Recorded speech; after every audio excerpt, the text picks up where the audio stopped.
you're a buyer and you're out looking at homes and you're like, what do I look for? Because like, I just look and see it's all pretty and that I like it and I don't like it. Well, a lot of times as buyers, that's what you're looking for. So let's break that down. I'm Casey Jenkins and with Oak Realty. And what do you look for in a home when you're touring it? Well, the big one is, do you like it? Do you like the layout? Do you like the openness? Do you like the not openness?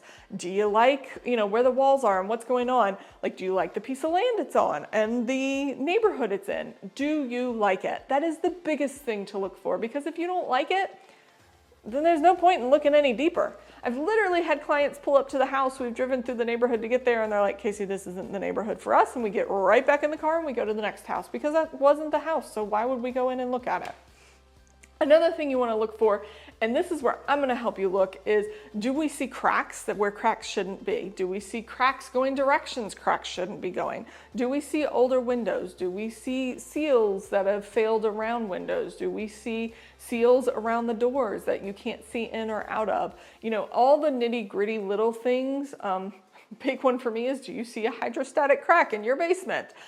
So all the things that I know could come up on inspection, that's what I'm looking for when I walk through your house and I'm pointing it out. Not every house is going to have stuff for me to point out that I can see as we walk through, but some of them are, and I'm going to say, hey, just let you know, this is this, and this is this, and this is this, and it's going to come up on inspection, and this is what, I've been told how to fix it, and this is how, and yada, yada. So you're looking at the house also not just for the pretty, but like, is there any telltale signs of things falling apart and not being good in the foundation?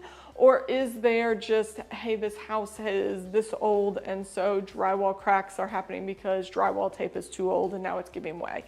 So those are the types of things that I'm going to be looking for and pointing out. And you, unless you're in the trades and you do this on a daily basis, may not know to look for those things. And so that's where I come in to help you.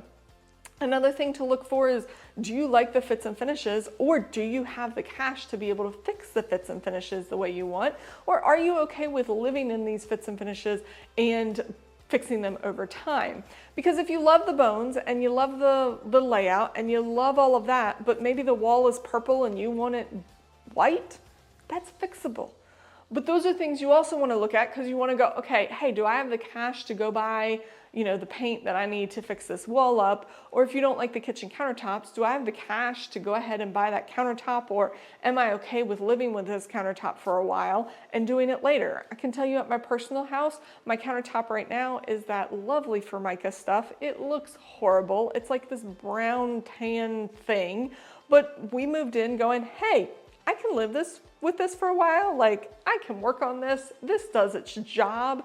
And then I can save up over time and I can pull this whole entire kitchen out, make it a lot bigger and make it gorgeously what I want it. So that's another thing to look at in the house is this something that you can live with or something that you can fix up immediately?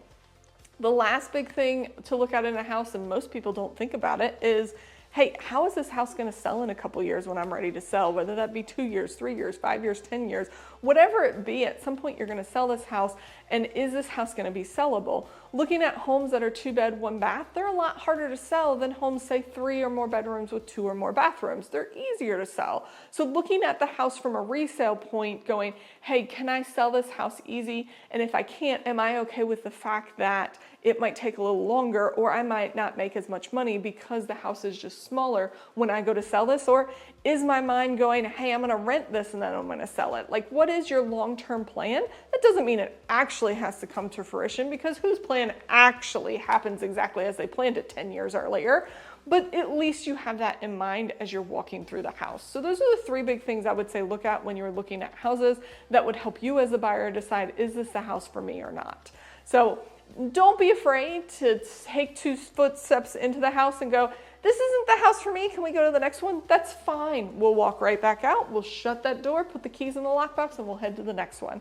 Because when you know it's not your house, I don't want to waste your time looking at a house that's not the one for you.